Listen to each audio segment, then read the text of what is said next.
Vamos nos colocar de joelhos para orar.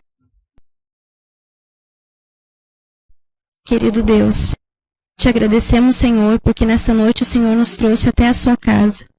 Queremos te agradecer, Senhor, por cada um que chegou até aqui. E também queremos te pedir, Senhor, por aqueles irmãos que estão no caminho, por aqueles que têm as suas atividades nas quarta-feiras à noite e que não podem estar aqui. Que o Senhor possa estar com cada um deles. Te pedimos, Senhor Jesus, também pela pessoa que virá trazer a mensagem, que possa ser abençoada por Ti. Te pedimos que nesta noite o Seu Espírito Santo possa estar falando com cada um de nós. Te agradecemos por tudo, em nome de Jesus. Amém.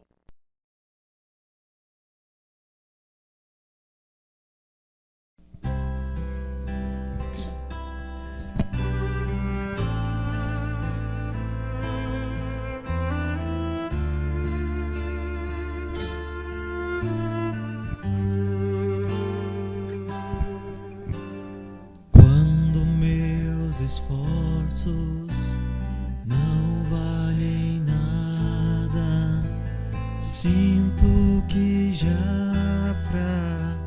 fracassei. O seu olhar de mansidão me faz querer vencer. E mesmo cego em aflição, posso voltar a ver.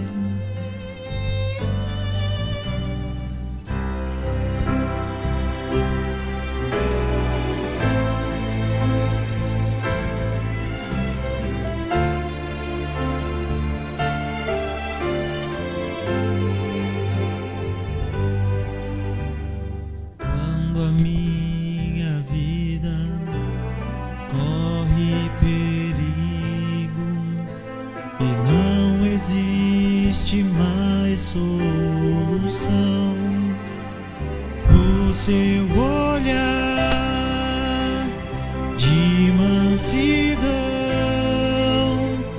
me faz querer vencer. E mesmo cego em aflição, posso voltar a ver. Quero então dizer e gritar bem alto pra quem quiser ouvir, saber que existe um Senhor, Ele cuida de mim, seu amor é maior que este mundo atroz. Ele é Jesus.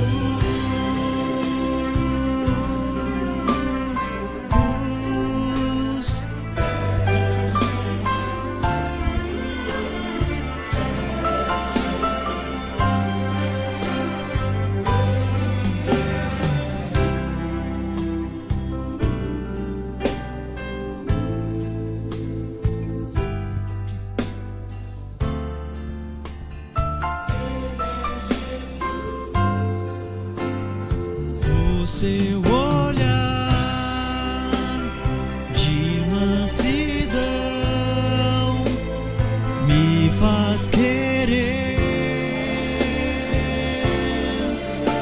vencer. E mesmo cego em aflição, posso voltar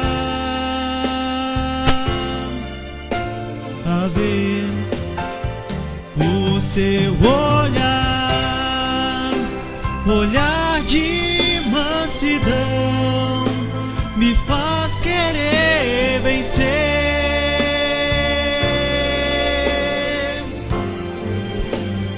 E mesmo cego em meio à aflição, eu posso então voltar.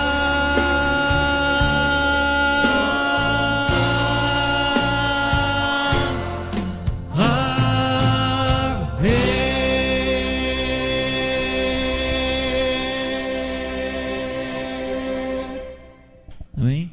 Deus seja louvado, não é? Bom que você está aqui na igreja hoje.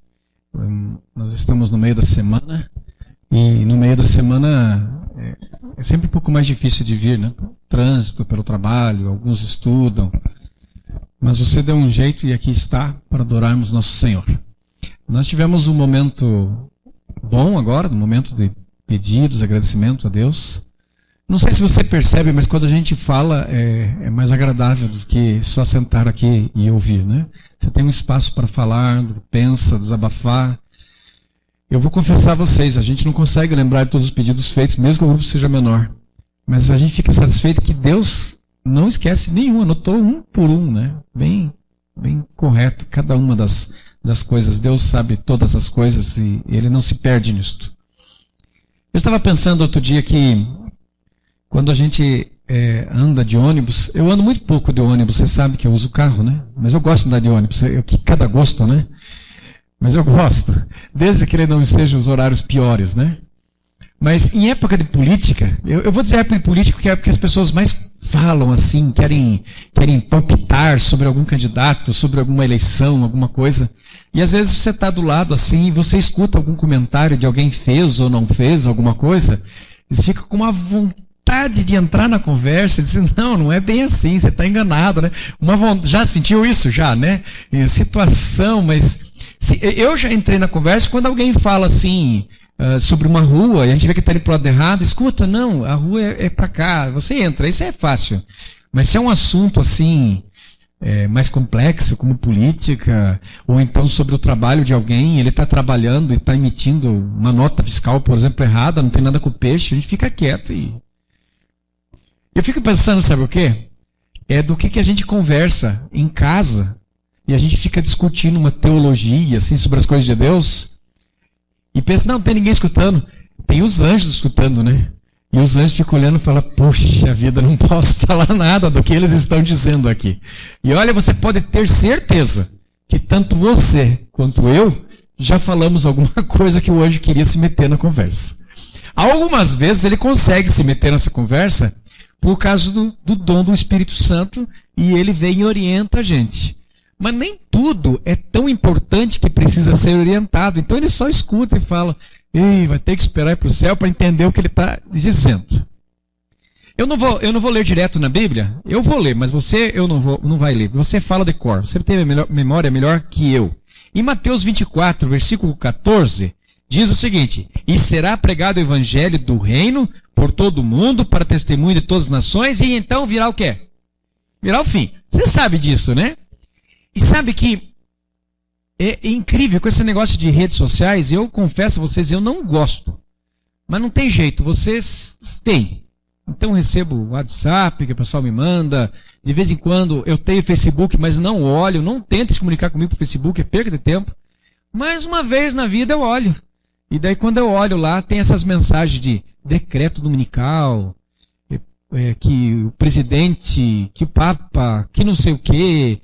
E cada vez que você abre, é incrível, né? Tem profetas aí que, vou lhe contar, eles determinam o dia da volta de Jesus.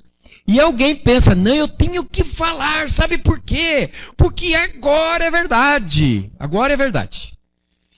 Olha, por mais que eu tenha bastante anos de igreja, comparado à história da humanidade, eu vou até ficar um pouquinho menor, comparado ao tamanho da história da igreja, eu sou um jovenzinho ainda. Mas mesmo sendo jovenzinho, cada vez que eu escuto isso, alguém diz que agora vai. Mas todo ano você escuta uma mensagem que alguém inventa uma teologia de volta de Jesus. Olha, então, quando é que Jesus viria, que a gente falou agora em Mateus? Em Mateus 24, 14? Quando o Evangelho? Tudo pregado a toda a nação. Abra sua Bíblia no livro de Atos. Atos. É só para a gente ter uma noção, para a gente conversar. Então, no Atos capítulo 1, você tem ali toda a ascensão de Jesus, e Jesus dá uma afirmação, assim, fica olhando, porque da mesma forma que eu fui, eu vou voltar, e as pessoas estavam aguardando ali Jesus voltar. E esse voltar era para breve, muito breve, já está chegando. Bom, em Atos 2, você vai só folhear comigo, tá? Eu não vou ler. Daqui a pouco a gente lê. Em Atos 2, você já sabe o que está escrito aqui. É a descida do Espírito Santo, e com o poder do Espírito Santo vem o poder que a gente diz que é o poder do Pentecostes. Que na verdade era uma festa, mas do Pentecostes, o poder é do Espírito Santo. Pedro prega para pessoas de diversos lugares. Tinha gente do Egito, tinha gente da Líbia, tinha gente de Cirene, tinha gente da Mesopotâmia, e aí vai. Tinha gente de tudo quanto é lado. Do mundo inteiro ali estava. Quantas pessoas se converteram nesse dia? Num só dia, aproximadamente. Quase 3.000, diz a Bíblia. Vamos arredondar para 3.000. 3.000 pessoas se converteram nesse dia. O que essas pessoas fizeram? Voltaram para casa. Certo? E elas voltaram para onde? Para todos os lugares do mundo. Sabe o que essas pessoas estavam dizendo aqui? Pronto. Foi pregado o evangelho a todo mundo. Agora Jesus vai voltar. Já de cara. E sabe o que eles faziam? Eles receberam uma ordem. A ordem você já leu comigo, em diversos comigo. Sozinho aí. Com a tua Bíblia, você já leu várias vezes. Eu li, você leu. Que Jesus dizia, vai, sai pregar. Mas sair pregar por quê? Se todas as pessoas já estão sabendo no mundo todo. E ele virá, e olha que é o pior. Ele vai virar aqui em volta do templo. Então a gente não sai de perto do templo. E aí você vai lendo a história e você vai tirando Paulo, que Paulo não estava entre aqueles outros, ficaram todos eles ali em volta do templo. Não queriam pregar a palavra. Não tinham interesse em pregar a palavra. Só ali. Não sair. Porque eu vou sair, Jesus volta, eu não estou aqui. E a profecia já foi feita. Vou ler lá a Bíblia comigo. Atos 8 agora. Verso 8. Bom, qual era a ordem de Deus antes de a gente olhar a Bíblia? O que Deus queria que eles fizessem? Você sabe, mesmo sabendo decor o texto bíblico, o que Deus queria que eles fizessem? Se ele chamou aquele grupo todo, o que eles tinham que fazer? Tinham que se espalhar, não é? E fazer, imagine, Paulo, eu vou usar uma palavra não tão boa, fez um estrago, né? Ele fez um estrago na pregação da palavra, praticamente sozinho em relação aos apóstolos, e que não era aceito pelos outros ainda, porque eles, não, você não estava com a gente. Ele disse,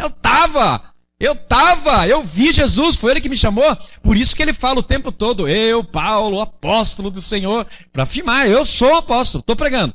Imagine se os outros todos fossem nesse embalo de pregar a palavra. Mas não havia necessidade, porque Jesus já estava voltando, porque o evangelho já foi pregado. Você acha que Deus concordou com isso? Não, né? Não concordou. E Deus precisava agir. Permitindo ou fazendo, sabe lá. Mas agiu. Atos 8, verso 1. Naquele dia, levantou-se grande perseguição contra a igreja em Jerusalém. Todos, exceto os apóstolos, foram dispersos pelas regiões da Judéia e Samaria.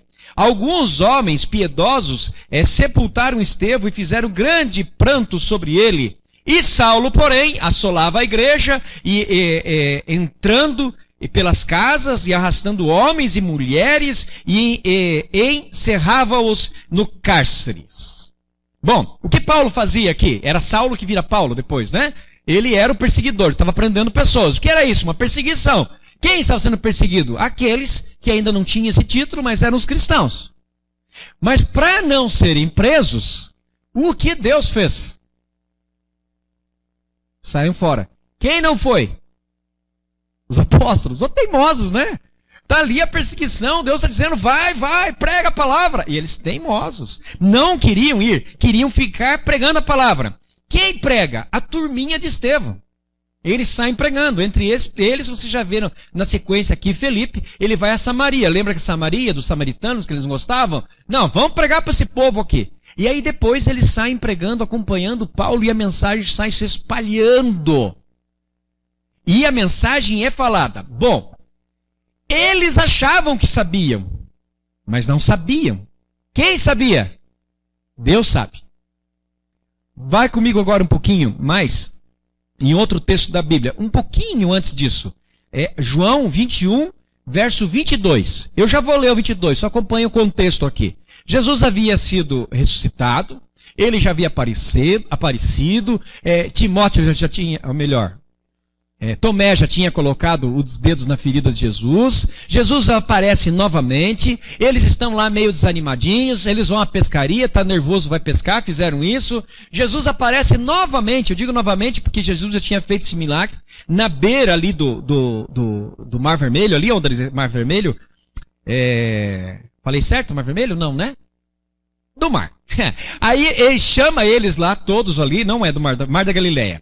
Ele chama eles ali todos e manda eles jogar a rede novamente, multiplica os peixes. Aí Pedro reconhece que é Jesus, Pedro sai nadando desesperado, se encontra com Jesus, senta do lado dele sabendo, eu fiz uma coisa feia outro dia, né? Eu te traí, não abri a boca.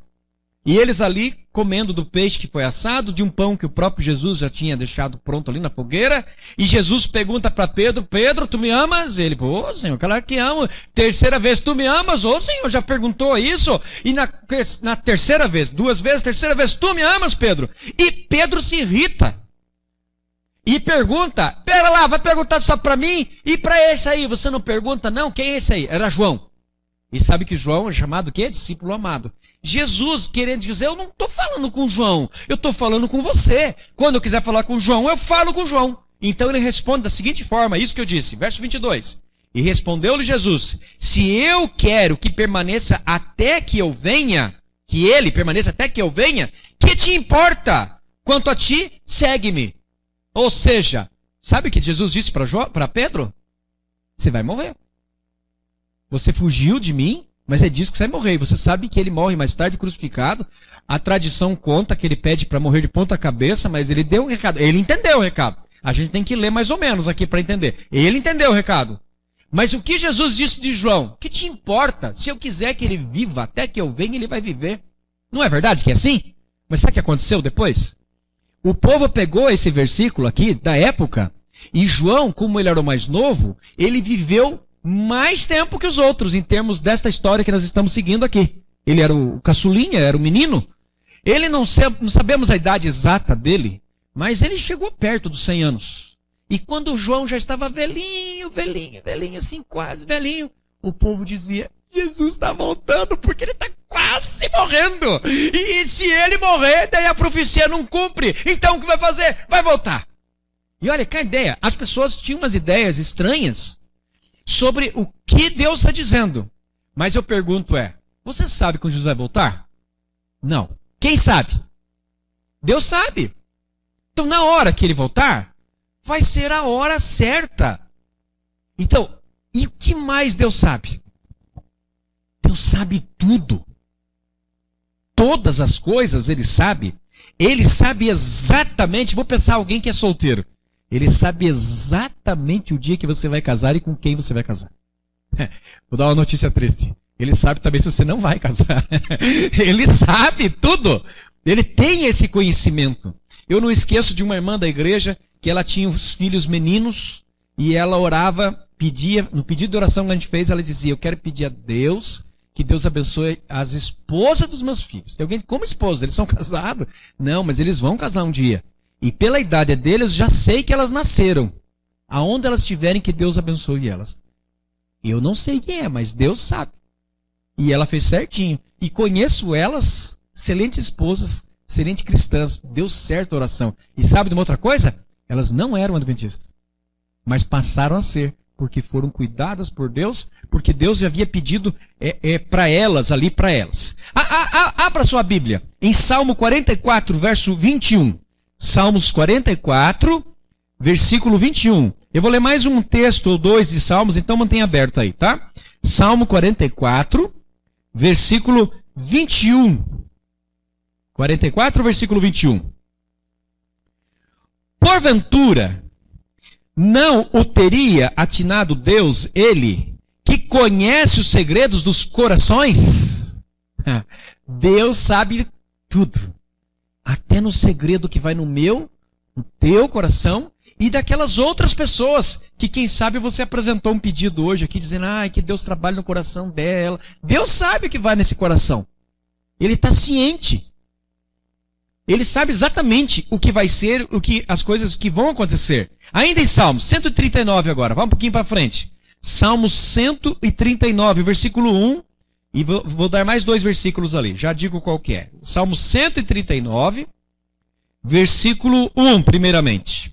Olha, é uma frase aí que diz: Senhor, tu me sondas e me conheces. E dá para continuar aí tudo no que ele conhece. Mas para a gente resumir, verso 23 e verso 24 agora. Sonda-me, ó Deus, e conhece o meu coração, prova-me e conhece os meus pensamentos. Vê se há em mim algum caminho mau e guia-me pelo caminho eterno. Então assim, ó, o salmista está dizendo, o Senhor sabe quem sou eu. Ele está colocando ele próprio à prova. O Senhor sabe quem sou eu. Então veja se eu não estou indo bem. Mas, se acaso haver alguma coisa que eu estou andando num caminho mau, mostra para mim qual é o caminho que o Senhor quer que eu siga. Ele já coloca a vida dele na mão de Deus. Eu não sei que é o caminho que vou seguir, mas o Senhor sabe. Então, se o Senhor sabe, guia-me. É isso que o salmista diz. Continuando nos Salmos, só que agora capítulo 1, no verso 6. Salmos, capítulo 1, versículo 6. Salmos, capítulo 1, versículo 6.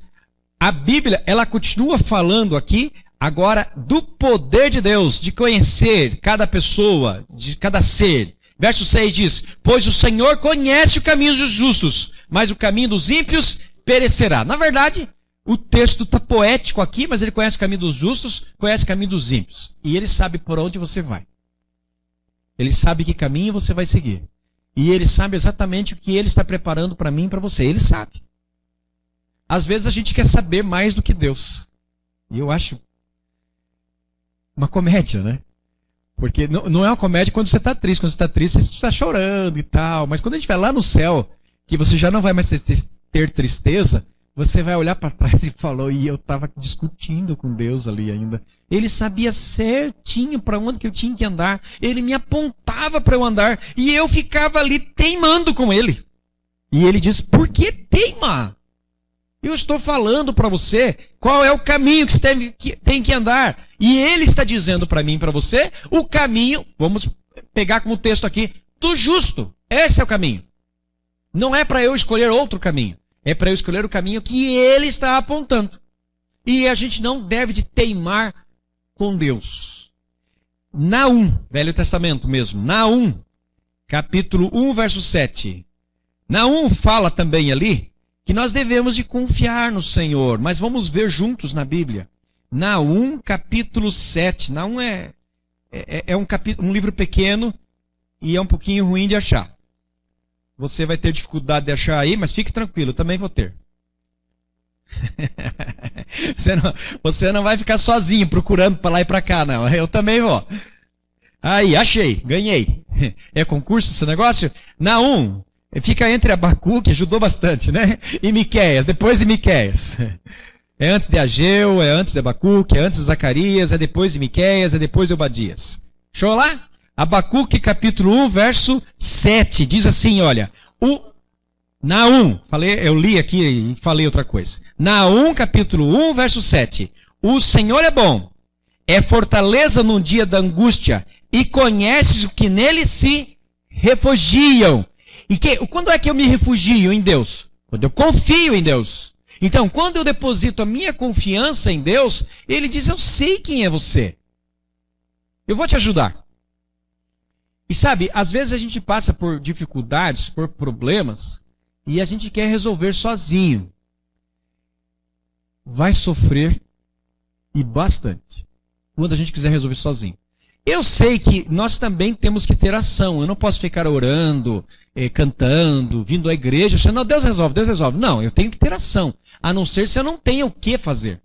Mas se eu tenho o que fazer, eu tenho que fazer minha parte. Vamos, primeira parte. Está doente, o que faço? Vou orar. É bom orar. Mas vai no médico também, né? Vai no médico. Outro dia me disseram que remédio não é coisa de Deus. Vamos fazer uma análise assim, ó. Quem é que quer que as pessoas fiquem doentes? Deus ou o diabo? Quem é que quer que as pessoas sarem? Deus ou o diabo? Quem é que inspirou os homens a fazer os remédios para as pessoas sararem? Deus ou o diabo? Pô, se Deus deu um remédio, você não quer tomar? Então eu devo procurar ajuda. Mas agora qual é a ajuda? Porque a ciência, ela é tão avançada que nem o médico sabe exatamente o que o remédio vai fazer. Porque ele não tem estudo para isso, ele tem estudo para orientar você a tomar e dizer qual remédio tomar. Então o que ele faz? Ele diz que eu não vou fazer. Senhor, me leve no médico que sabe exatamente o que eu tenho. Senhor, me ajude a que ele indique o remédio que o Senhor sabe que vai me sarar. Essa é a minha oração. Mas apenas ficar, eu tive tio da minha mãe. Ele teve uma doença terrível. Não sei descrever a doença, eu era muito pequeno. Isso, a história é muito bem antiga. Mas é tipo um fogo selvagem, assim, aquela doença que as peles... Ele ficava só de roupa de baixo, não conseguia nem se mexer, que doía tudo, e ficava dizendo, não é adventista ele, dizia assim, ai, Deus vai me sarar, não preciso ir no médico. Ele sarou mesmo. Depois que um parente pegou ele à força e levou no médico. Foi assim. Então, Deus sabe o que tenho. Deus sabe como eu vou ser curado. Mas é claro que eu tenho que fazer a minha parte. Mas eu não posso achar, porque fiquei doente, ficar desesperado. Eu não posso ficar, eu digo desesperado ao extremo, porque se fica doente, você não fica feliz também não. Né? Eu digo ao extremo de você querer abandonar a fé, coisa assim. Você está com problema financeiro? Busca resolver tua vida. Deus nos conhece. João, capítulo 10, verso 14. Vamos voltar a João. João, capítulo 10, versículo 14. João 10, 14. Esse é facinho de achar, né? Achou? Ok, vamos lá. 10, verso 14, diz a Bíblia assim, ó. Eu sou o bom pastor. Conheço as minhas ovelhas, e elas me conhecem a mim. Oxa vida, viu? Na próxima comissão você vai ser eleita diaconisa, tá? É o que eu estava precisando. Deve ser a mãe que viu, né? Obrigado. Deus conhece certinho cada uma das ovelhas. Outro dia alguém falou para mim, pastor, faz tempo já, estou aqui quase 3 anos. Alguém me disse quando eu estava com meses aqui, pastor, sabe fulano de tal assim? Falei, não sei, irmão. Poxa, pastor, o pastor conhece as ovelhas. Ele está enganado, é o bom pastor que conhece. Eu não conheço todas, não. Você tem que ir, né? Quem conhece? Deus conhece. E mesmo que eu já tenha ido na tua casa, já tenha conversado com você, eu não te conheço. Porque eu não sei o que você gosta de comer, não sei que hora você gosta de dormir, não sei onde você gosta de passear, eu não sei o que te deixa nervoso, o que deixa calmo, eu não conheço, por mais que eu tenha ido muito na tua casa. Deus conhece. Certinho, detalhe por detalhe da vida. E a gente conhece ele. E me diga, quando foi que você falou com ele, e o que você está pedindo é coisa boa, e ele furou contigo? Ele sempre cuidou de você. Vamos pensar numa situação financeira. Quando foi o dia que você passou fome na tua casa? Preocupado? Pode ser. Mas fome? Deus cuida de mim e de você. Ele sabe exatamente o que a gente precisa. Ele sabe o que é melhor para mim e para você. Ele sabe todas essas coisas. Ainda em 2 Timóteo, no Novo Testamento ainda. 2 Timóteo, capítulo 2, verso 19. 2 Timóteo, capítulo 2, versículo 19. 2 Timóteo, capítulo 2, versículo 19.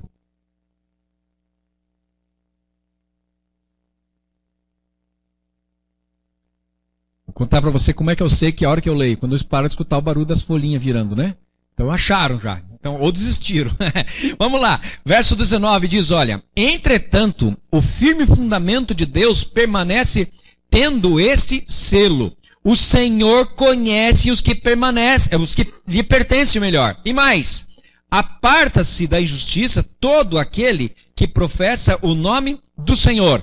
Vamos ficar só que não interessa para hoje. O Senhor conhece o que lhes pertence. Meu irmão, minha irmã, me conta aqui para mim. Se eu e você não pertencêssemos a Deus, o que estaríamos fazendo nesta quarta-feira na igreja? Tanta coisa boa para estar fazendo, boa para quem não quer buscar a Deus, porque não tem nada melhor que estar aqui. Mas tanta coisa boa, Se quem trabalhou o dia todo agora está cansado, podia estar em casa descansando. Quem sabe, as donas de casa mesmo, eu sei que tem os afazeres da casa, as crianças. Queria esticar a perna para cima lá. Quem sabe alguém falou, eu queria dar uma volta aí no restaurante, alguma coisa, mas parou para vir aqui na igreja. Por quê? Porque você sabe de quem você pertence, de quem você é. E é Deus, o nosso Senhor, nosso Criador, e uma palavra que eu quero usar melhor agora, nosso mantenedor. É Ele que mantém nossa vida. Eu sei que pertenço a Ele, você sabe que pertence a Ele, e Ele me conhece, e Ele sabe do que eu preciso. Ele sabe do que você precisa. Então, é verdade, sim, que a gente sofre algumas coisas, a gente sofre perseguições, a gente sofre com a morte de alguém, a gente sofre com o dia a dia é muito sofrido, nós sofremos. Mas Deus sabe certinho do que eu e você estamos precisando.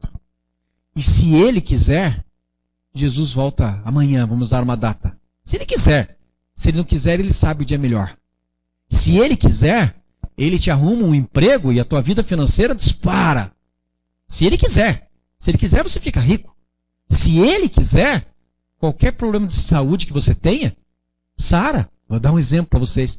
Se Ele quiser, meu cabelo cresce. Se Ele quiser. Se Ele não quiser, fica assim mesmo. Se Ele quiser. Deus sabe exatamente o que a gente precisa. E Ele sabe certinho o dia que você parou e chorou.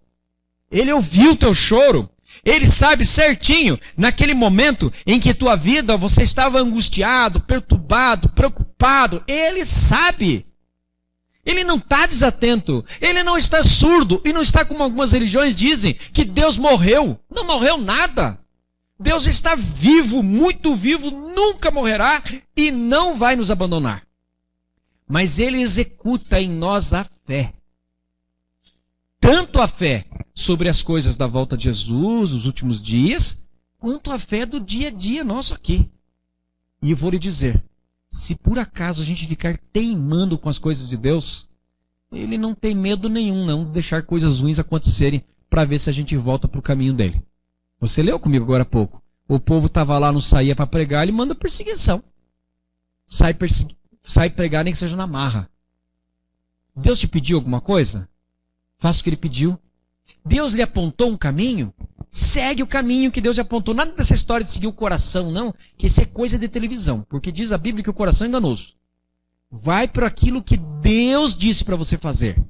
Porque Ele sabe o que eu tenho que fazer. Amanhã tem tanta coisa para ser feita. Não sei o que vou fazer. Ora a Deus hoje, porque Ele sabe. Ele sabe exatamente o que você precisa e sabe exatamente como Ele pode corrigir tua vida e sabe exatamente o que tua vida espiritual precisa. Confia no Senhor, porque Ele vai moldar a nossa vida de acordo com a vontade dEle, se nós confiarmos nele. Vamos orar. Nosso amado Senhor, nosso Deus, nós viemos aqui na Tua casa, na Tua igreja, para colocarmos todos nós em Tuas mãos, Senhor. Eu quero lhe pedir que o Senhor abençoe a todos nós. Hoje viemos aqui com pedidos, com agradecimentos. Alguns foram expressos, falamos, outros está guardado em nosso coração por motivos pessoais, mas eu quero colocar todos eles, Senhor, em Tuas mãos. Que haja em nossa casa o sustento financeiro, que haja em nossa casa a saúde, que haja em nossa casa a paz, que haja em nossa casa a vida espiritual melhor ao Teu lado, que haja o Senhor em nosso lar. Peço isto por todos que estamos aqui, por cada um daqueles que estão pela internet nos assistindo, que receba também de Tua bênção, Senhor.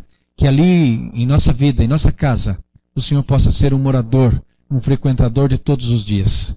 O Senhor sabe exatamente o que estamos precisando hoje. E eu quero lhe pedir, Senhor, conceda-nos o Teu milagre. Em nome de Jesus eu lhe peço. Amém, Senhor.